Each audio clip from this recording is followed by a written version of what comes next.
ฮัลโหลสบายดีพบกับรายการและนี่ฉันได้เป็นยาวกับสิมารีวิวสกุชิที่เขาได้มอยสกุชิโรฮิตของที่ได้มันแต่นิวซีแลนด์เนาะส่วนจะเป็นจากนี่ Playform เดี๋ยวเรามาลิงก์กันไปเดี๋ยวขอแกะก่อนโอเคเนาะมี8สีแต่เขาจะแกะแต่4สีเนาะส้มฟ้าเขียวม่วงเดี๋ยวเรามาแกะเริ่มต้นด้วยสีส้มกับนุ่มๆเนาะแต่ก็อยากออกแข็งๆนิดนึงเดี๋ยวเขาเป็นสีฟ้าลองเหมือน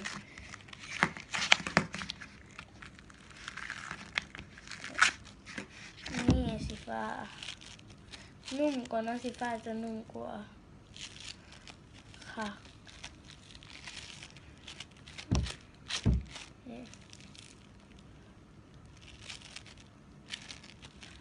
โอเคทุกคนบางทีกลับมาบางที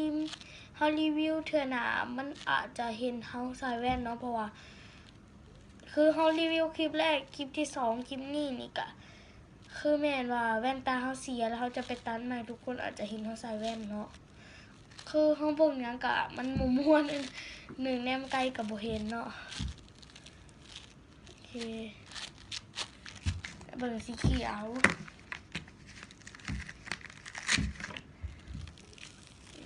สีเขียวอย่างอ่อนแข็งเขียวแข็งเนาะแข็งจะบุกของลิ้นเป็นไงมือดักเลยมันลิ้นยากสีม่วงกับนุ่มๆเนาะสีฟ้าบอกเลยว่าสีฟ้านี่ได้เรื่องโอ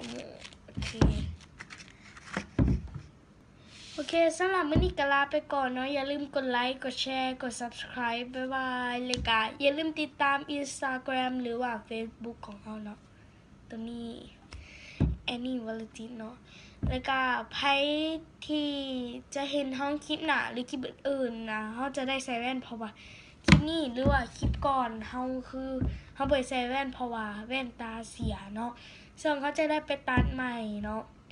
ซึ่งทุกคนอาจจะเห็นใส่แว่นกันจะบ่คุ้นเคยหน้าเขาขนาดตัวเองมาเบิ่งไหมเขาทำยังบ่คุ้นเคยหน้าตัวเองเลยทั้งไปตัดผมใหม่แล้วมันแบบบ่คุ้นเคยหน้าคันยามเขาหลับผมปกตินี่คันบ่มีผมมานะแบบเนาะหนาจะงามกว่าเพราะมีผมมาหนาชูมันอ้วนก็บ่เป็นอย่างเนาะสำหรับมื้อนี้ก็ลาไปก่อนบาย